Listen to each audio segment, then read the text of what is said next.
శ్రీరామ నవమికి స్వాగతం పలుకుతూ భజన కళాకారులు నగర సంకీర్తన చేశారు. తిరుపతిలోని రాయలసీమ రంగస్థలి కళాకారుల ఆధ్వర్యంలో ప్రతి శనివారం ఉదయం తిరుపతి నగరంలో నగర సంకీర్తన ప్రారంభించారు.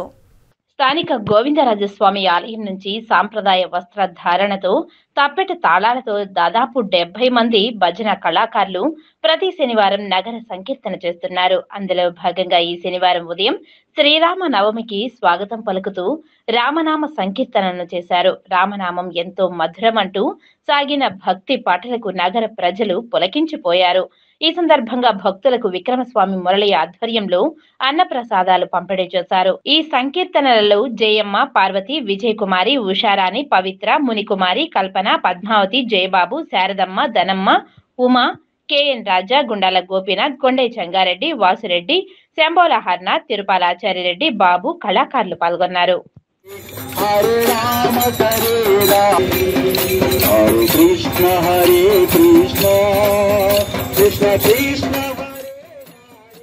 ఈ తిరుపతి గోవింద రాజస్వామి సన్నిధి చుట్టూ తిరిగిన నగర సంకీర్తనలో నేనున్నాను.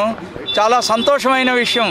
అయితే ఈరోజు మెల్లమెల్లగా సనాతన ధర్మం యొక్క వ్యవహారం తగ్గిందని వాళ్లకు ఇదొక చంపపేట. ఎందువల్లంటే ఈరోజు కాదు ఎప్పుడు కాదు ఈ సనాతన ధర్మానికి సంబంధించిన ఈ భజనలు, కీర్తనలు, పూజలు ఇవన్నీ కూడా ఎప్పుడు నశించదు. దానికి మన తిరుపతిలో గుండాల గోపీనాథ్ గారు వాళ్ళ బృందం ఏదైతే ఈరోజు సుమారుగా ఈ 6 నెలలుగా ఈ శనివారం జరిగే ఈ నగర సంకీర్తన మనందరికీ ఒక రకంగా ఒక మోక్షదాయం.